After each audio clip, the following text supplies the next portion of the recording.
record on this computer. And I believe we're recording. It says Awesome. recording. Okay, perfect. So, hello, Kaleigh. Can you please introduce yourself? Hi, I'm Kaleigh. I am a student in college. I am a retired athlete. I am currently doing um, some marketing research with POTS patients at the Cleveland Clinic. And um, yeah, that's pretty much me. Perfect. Well, thanks for joining the Lunch with Linda podcast. This is our first one. And I know you and I have been working hand in hand. You've been the brains and the hard work behind everything that we've been building. So can you tell a little bit about like what your marketing strategies are and helping with Cleveland Clinic? I know you did a newsletter. So I just was wondering if you could talk a little bit about that. Yeah, so my marketing strategies, communication is really big when in marketing, and my major is marketing and communications. So after creating a focus group, um, I just listened to these individuals and what we were already doing in the department, which was fabulous. And I said, what else can we do for you guys? And I really looked in deeper to it. And POTS patients really like information, whether it be for their condition or whether it be something fun and something light and entertaining. So I decided to discuss with Dr. Wilson if we could do a newsletter and just have it be something enjoyable to read, but also something that can relate to their diagnosis. So quarterly, we are producing a In the Kitchen with Kaleigh newsletter brought to you by me.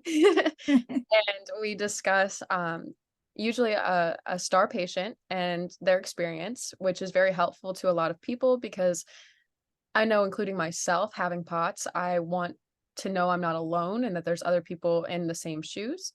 And then we introduce one of our autonomic team members and just some fun information about themselves, kind of get to know your doctor outside of the patient doctor environment. We also feature something that relates to POTS, like whether it be the history of POTS, traveling, just like fun things here and there, just to kind of learn more about your diagnosis. And we also kind of fill you guys in on what's going on in the department. So, what have we been doing for you guys? Oh, that's great. I love the first edition of the newsletter. So I'm looking forward to the next one. When is the next one coming out? Um, Me and Dr. Wilson are still in the process of figuring that out, but we are hoping to launch it within the next couple of months, hopefully November, since they are quarterly. So be on the lookout for November. Fantastic. Fantastic. You also made some TikTok videos and reels for our YouTube channel, which I loved. One was Mythbusters. There was two. So could you talk a little bit about that? Yeah, so you and I obviously wanted to create a fun YouTube channel, put Dr. Wilson's videos in an organized playlist, and then we said, let's brainstorm. What else can we bring to our YouTube channel? And we decided to do some Mythbusters and a day in the life of a patient. And there's a lot of myths that occur with having POTS. You know, usually you see on the internet, it's just teenage girls fainting, and there's a lot more to it than just fainting. You get a lot more symptoms, and everybody's story is different. Nobody is the same. Their body can be different. My symptoms could be completely opposite of yours, and we could still both have POTS.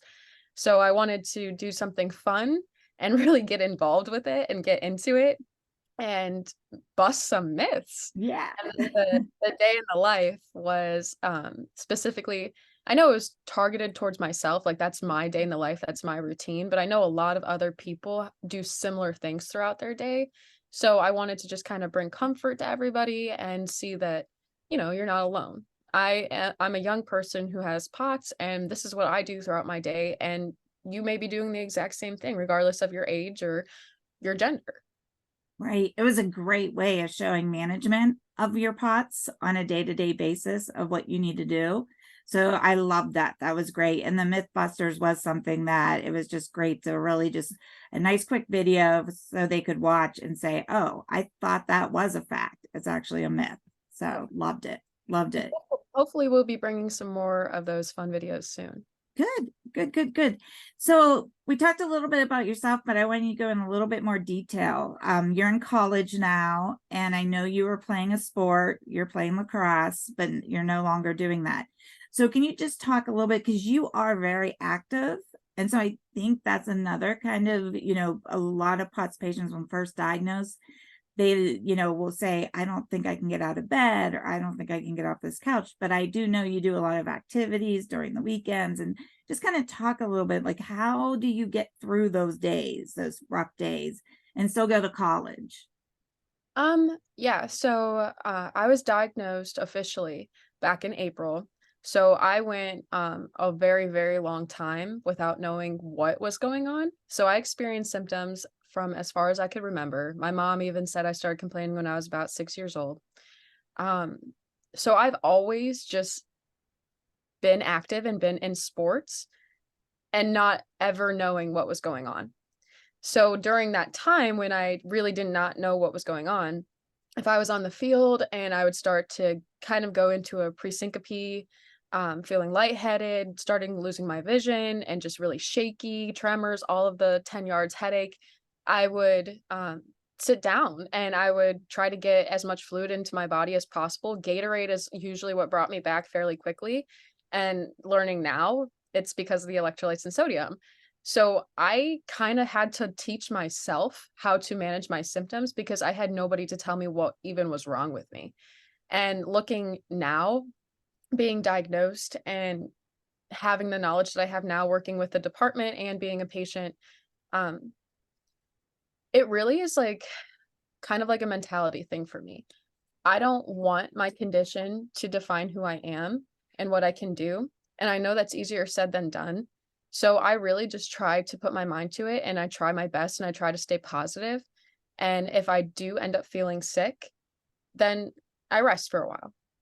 It's not like it's going to be the end of the world if I say, hey, like I just need to sit down for a minute. I need some water. Just kind of get myself going again. And then obviously I'm on medication to help with the blood pressure regulation and the tachycardia. So there's a lot that goes into it mentally for myself.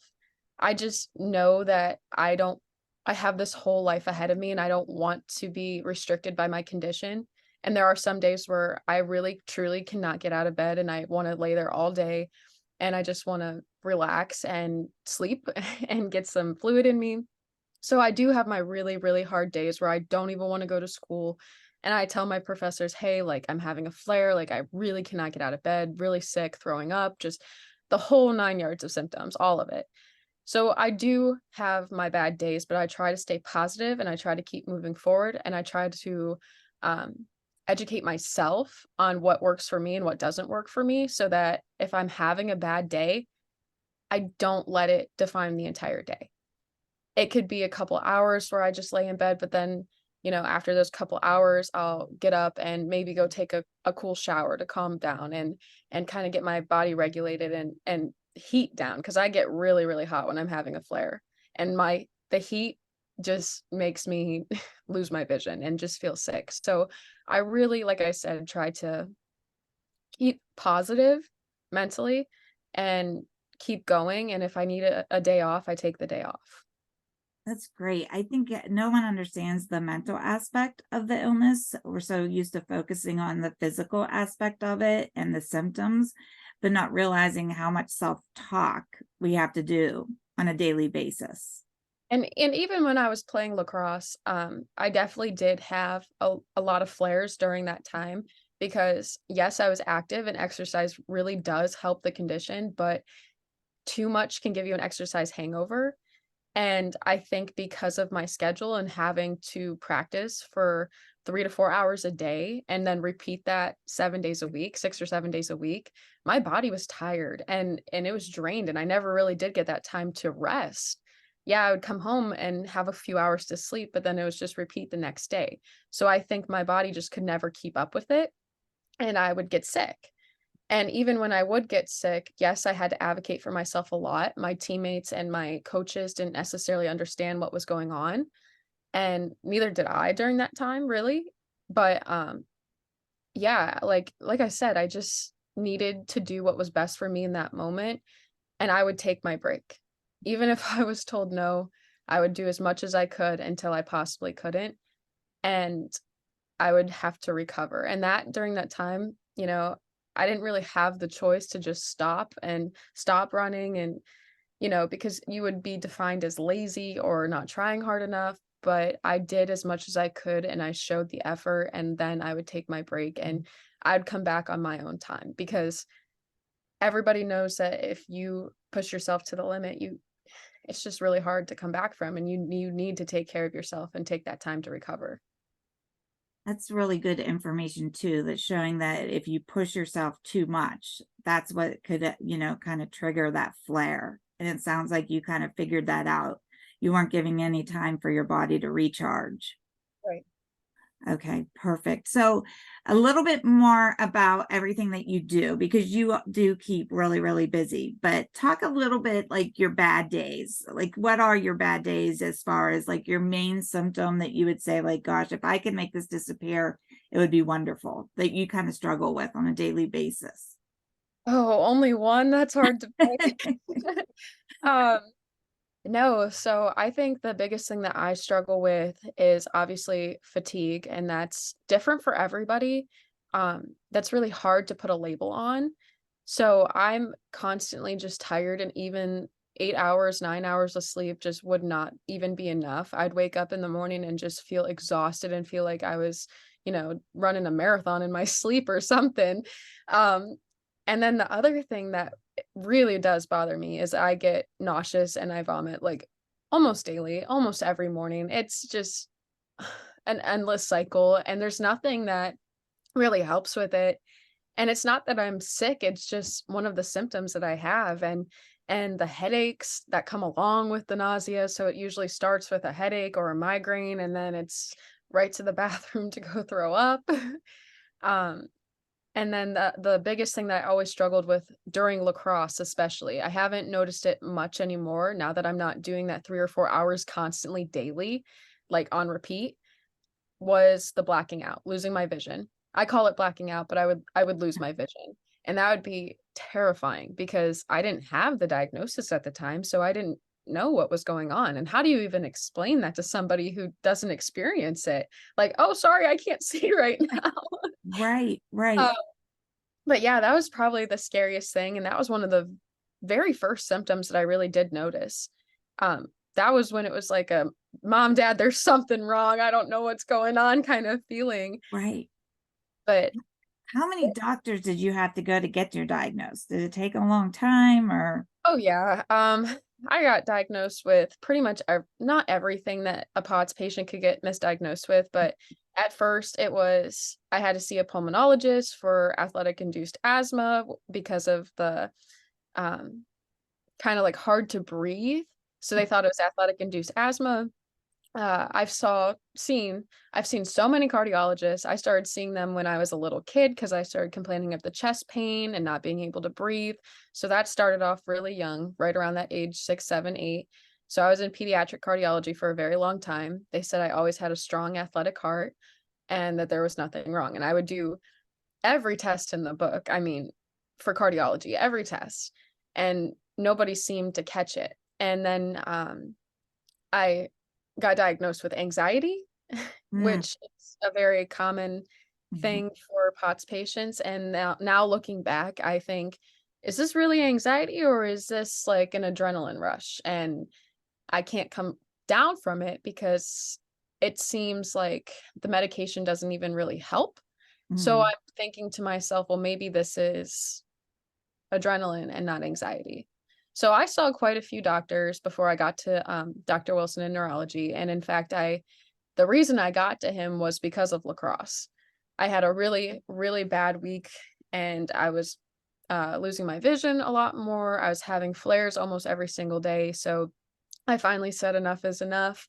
I advocated for myself, and I actually ended up seeing a video of a girl, a college athlete who had a very similar story as me, and she had very similar symptoms. And I remember texting my mom and I said, "Mom, what if this is the answer?" And she was like, "You know what? You might be right." So I went to my athletic trainers and they did an evaluation on me, sent me to our school doctors who are also through the Cleveland Clinic. And from there, I saw the sports cardiologist who I worked with a couple years prior. And she said that she was very suspicious of POTS and that my symptoms really did correlate with the diagnosis. And then she referred me to Dr. Wilson. And my turnaround time was actually pretty good with him. I think it was about 2 or 3 months.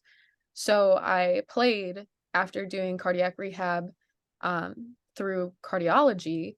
I played and then went back to Dr. Wilson. And then he gave me that official diagnosis. How was that cardiac rehab? I know I did it and I didn't have much success with it. It ended up being that too much exercise was definitely setting me back. So, can you explain a little bit? I know a lot of patients have been going to that cardiac rehab where they look at and find information, like they call it the CHOP program. So, can you Yeah. talk a little bit about that? Yeah, so my cardiac rehab was a little bit different than the standard cardiac rehab. So I did mine through the school because I am a college athlete and I was an athlete at the time. So my cardiologist did kind of like it's called a return to play. Um, and it was very similar to the COVID return to play that I had to do before because I've had COVID twice in my life. And after every time you have like COVID, I know for a fact, I don't know what the other ones are. They make you do kind of like a cardiac rehab where the trainers monitor you and they'll put you on a bike, a treadmill, a stepper, and they'll hook you up to everything and they'll take your blood pressure and vitals and all of that fun stuff before and after to see what happened during that time. And it's usually for a set time limit. So, it might be 10 minutes the first day, and then the next day you're going to do 20, and then 30, and then so on and so forth. So I did that for over a week actually, because um, I was still complaining of symptoms. And this again was during the time frame of me getting the official diagnosis and then the diagnosis from my cardiologist, the suspicious of POTS. So obviously I was still experiencing symptoms because it's not like the symptoms go completely away. Um, Mhm. but then again, not everybody really does know that. Nobody truly knows that this is something that you don't necessarily recover from. It's not always that case. Sure, it might be for you, and it may not be. And for a lot of people, you don't grow out of it. You learn to manage and then go on about your life for as long as, it happens. And so, yeah, so mine lasted for about 2 weeks and I was able to get back to practice. But it was definitely a process and something that I wasn't too fond of because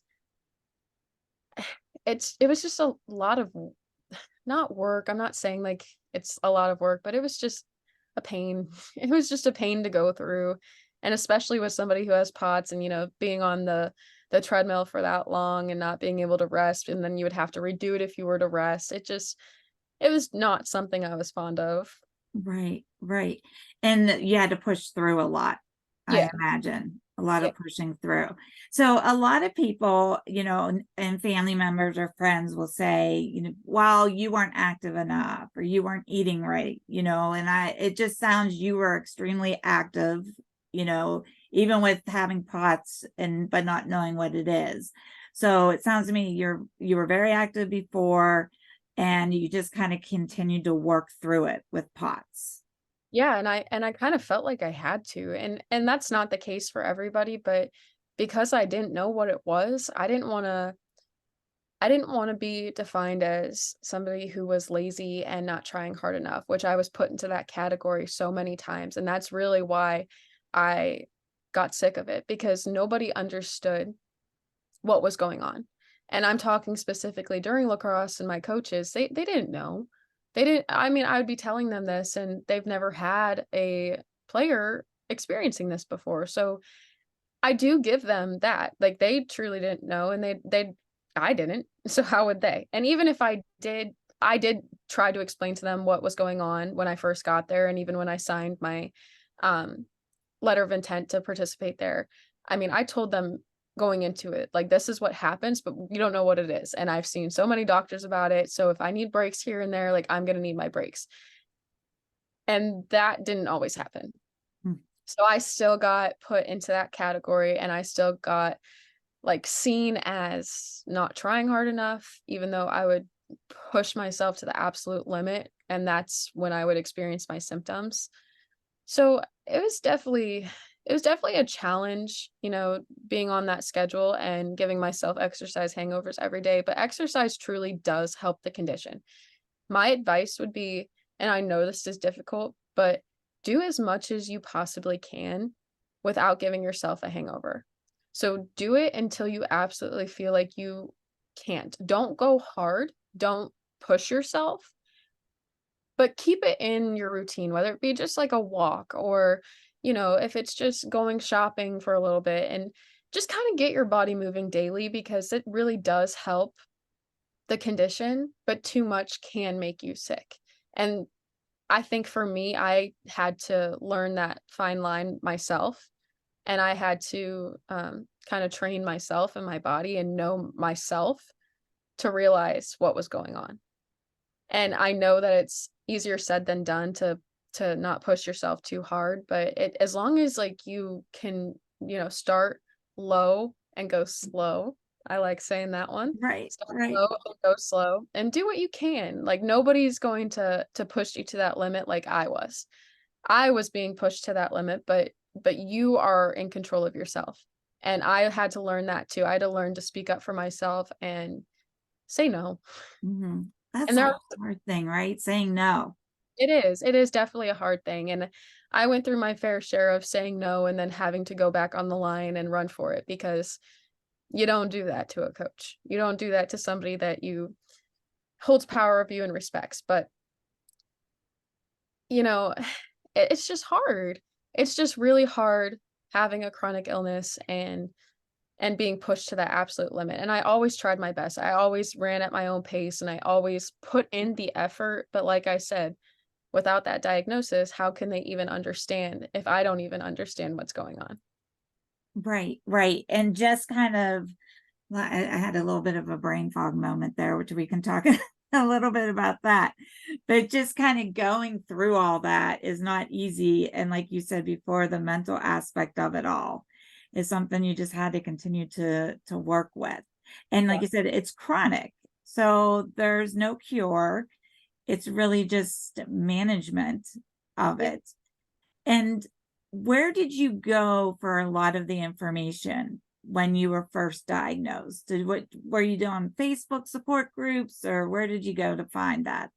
So actually, before I even met with Dr. Wilson, the cardiologist and Dr. Wilson ordered a tilt table test so that I had it done and ready before I saw him in office.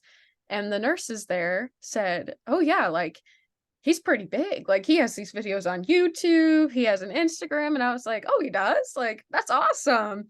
Right. So on the way to my appointment with Dr. Wilson to get the official diagnosis, even though I didn't know that was going to happen, but that's what did happen. My mom and I were watching his videos in the car and I was listening to the videos very closely. I was with him on every single word and I was like, "I have this. I have this. I have this." I was like, "Man, he really knows what he's talking about." Totally.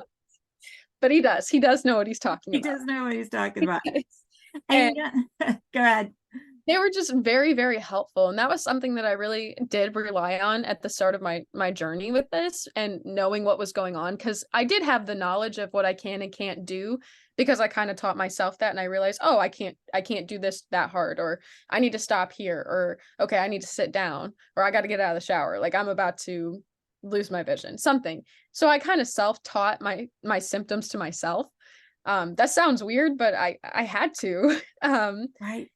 But once I got onto his channel, I was like, "This is awesome," and they're just very educational. He does a lot of the exercise with you, so he'll go through the videos and he'll do the exercises, which is huge for a doctor to, you know, bring himself down to the patient's level and start from, square one and walk through it with them and do it with them. I think that that's just awesome, and, even the ones where he's just talking about the condition and symptoms or, like, baroreceptor, pain, gut, like, all of that. It was just eye-opening. I was like, "Wow, this is just awesome that 1, he provides that video for us, those videos for us, and 2, that I have this information at my fingertips and that I'm hearing it from somebody credible and that I can relate to it." It was just all around very helpful. And then I started following him on Instagram, and his posts every day are so inspiring and just very true to being a patient. And he's just very honest and just gives you like motivational posts every single day along with tips and insights. And I just think that it's awesome. That's great. That's great. So thanks for sharing that, Kaylee, and going into greater detail about that. So shared medical appointments. I know Dr. Wilson, he does those once a week, and I know you've attended those. So can you talk a little bit about your experience with those, the shared medical appointments? Yeah, sure. So for my internship over the summer and what I'm doing now with the clinic, I was asked to join the shared medical appointments. And then obviously I'm a patient as well. So it kind of, double dip the pot. Um, but during those shared medical appointments, they're very educational. You learn a lot about your condition. And recently, after I sat in on them, Dr. Wilson, you and I all sat down and we said, okay, what can we do better? And we decided to make it a little bit less educational and more conversation based so that people can ask their questions and can speak more about their experiences and kind of learn a little bit more about what's going on with them personally and like one on one with Dr. Wilson. So we implemented breakout rooms. But during those medical appointments, you really see people wanting to feel better. And I think that that's really, really inspiring. And um, everybody's story is different. And a lot of times people share like what has happened to them prior to being in those appointments with maybe other medical providers or in their past, just their experiences. And I just think that it's a really, really good thing to join because you learn one about yourself, you learn a little bit more about other people, and you learn a lot about your condition. That's great. And I always say that we're so much the same, but different. So Yes. when you join those shared medical appointments, there's somebody you can relate to or something that somebody said that you can Yeah. say that that's me and not feel so alone. Yes, definitely. Now, how did your family handle the diagnosis and friends? Where did they stick by you? Did you have any that were like, I can't do this. Kayla's gonna run around with us all the time.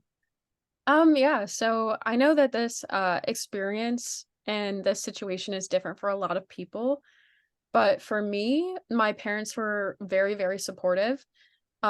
My mom, my dad, and I were and my sister were all very just relieved to know that what's going on is actually something. Um, it was great to finally have an answer, and I know my parents definitely were very happy that I finally got the answer that I needed. And that's huge alone. It's just finally having an answer because being left in the dark and not knowing and maybe this or maybe that or what's wrong with me, it's a terrible feeling. It is a terrible feeling. So to know that there is this condition out there that your symptoms fall under is just huge alone. Um, my friends, they were very, very happy that I finally got an answer. My boyfriend, my best friend, all my teammates seemed pretty happy that I finally figured out what was going on. My coaches seemed a little bit more understanding about what was going on now that I had an official diagnosis. In fact, my coach goes, "Do you really?" I was like, "Yes." And I handed him the paper and I said, "Yes, this is what I have." So I do remember that. And he just was very much so, I don't know how I'm going to handle this. He didn't really know what to do because it's not like it's a clear cut, this is what you can and you can't do. Hmm. Like, you have to be the one that kinda determines that, and I think that he was very nervous and scared about how to approach it, but then again, I've been playing with it for 2 seasons prior to getting diagnosed, nothing's gonna be different, you just kinda have to listen to me a little bit more when I Right. say, like, "Hey, I need a break," or, "Hey, I'm gonna go sit down for a second." Um, so I definitely think the people around me were very, very supportive, and most of them were very understanding, but like I said, it's a hard condition to kinda wrap your head around. So there are some days where it's like, "Okay, I don't think I can go grocery shopping today," you know? "Can I go with you next time?" Or just little things like that, or if my friends wanna hang out and I'm really not feeling good that day, I'll be like, "Hey, look, like, I'm just not feeling good today. I think I'm just gonna stay home and rest," and, I just need a weekend to recover. It's been a busy week, things like that. But they're very understanding and supportive. And we always, even sometimes they'll just come over and hang out with me here, or I'll just go and we'll relax at their house. Just little things here and there. We make accommodations, and it's not a big deal because we'll go do something next week, or Mhm. we'll make it up. But my family and my friends are definitely very supportive, and they understand that some days are harder than others. That's awesome. That's awesome that you have supportive family and friends. That's great. I know you're going through college and you're helping me and the internship and Dr. Wilson, but you're also leading the charge with the college club, the Lunch with Linda College Club. So could you talk a little bit about that? Oh, yes. College club. So we are going to be hosting a college club the first Tuesday of every month at 5 p.m. And it's for college students who have POTS. And like Lunch with Linda, it's supposed to just be a support group and community where we come together and we share our experiences and advice and just talk to one another, because being in college and having a chronic illness can be very challenging. Like already talked about, not everybody understands what you go through and the challenges that may come with that. And I know that for a lot of college students with POTS, that may be extended absences and missing work, and dealing with challenging professors, or accommodations with testing or homework assignments. So there's a lot that goes into being a college student with POTS. And you and I sat down and we talked about this group, and we really just wanted to bring these college students together and share our experiences, and maybe, help one another and lead each other to, better days, and motivate each other, and kind of help each other out, and just talk through it. It's supposed to be a support group. It's supposed to be like Lunch with Linda, and we're here for each other. We are all in very similar shoes, but completely different, like you said. Right, right, exactly. You definitely keep busy, but you Oh, also seem to be able to balance and know to listen to your body, oh which yes, is definitely. which is huge. So I know you'll be having to go to class here in like 15 minutes. So we'll end it with, if you had to give yourself, like your younger self, advice, what is the one thing you would tell your younger self? Ooh, this is a good question. This is hard. Um, I would tell my younger self, in regards to POTS, I would tell my younger self that trust the process, and that better days are ahead, and that one day you will finally, have, the answers that you need, and that good things do take time. And I finally did get this good thing in my life, because I see the diagnosis as a good thing. I don't see it as a bad thing by any means. I see it as the answers that I've always been looking for. And I need to tell my younger self to trust the process, and um, keep going, and that everything does truly happen for a reason, and that, better days are coming ahead. That's what Awesome. I even tell myself every day. Better days are ahead. Today might be a bad day, but tomorrow will be a good day. You I never think, right. You don't know when that good day is right around the bend. right, right. Exactly. And I Exactly. I I do wanna end the call, and I just wanna say that, I'm very proud of every single POTS patient, because they truly are the definition of perseverance, and no patient is the same. And it's really inspiring to see that these patients, what they do, and every single day, what they do to be able to get up every single day to do what they need to do. It's just really inspiring, and it's truly the definition of perseverance. And we're so proud of you guys. Like, I'm proud of myself. I'm proud of every patient that I've ever talked to. I'm proud of just this community that we're building, and that you have built, especially with Lunch with Linda. It's just awesome to see the POTS community come together and help each other. Right. I love it. I love it. Everyone's so resilient. I think you're so resilient. I loved working with you, and I look forward to continue to working with you and just doing more of the podcast and just more fun marketing campaigns together. That, because something like this could just be what somebody needed to hear out there, Oh, yeah. and say, okay, I'm not going to give up. I'm going to do what Kaleigh did. I'm going to do those exercises. So having that connection is huge. It So really is. I appreciate your time and doing the first podcast. This is actually our second, to be honest. I didn't like the first one. So thank you for your time and doing this again for me. I appreciate it. And most respect, Kaleigh. Thanks so much. Thank you. Bye.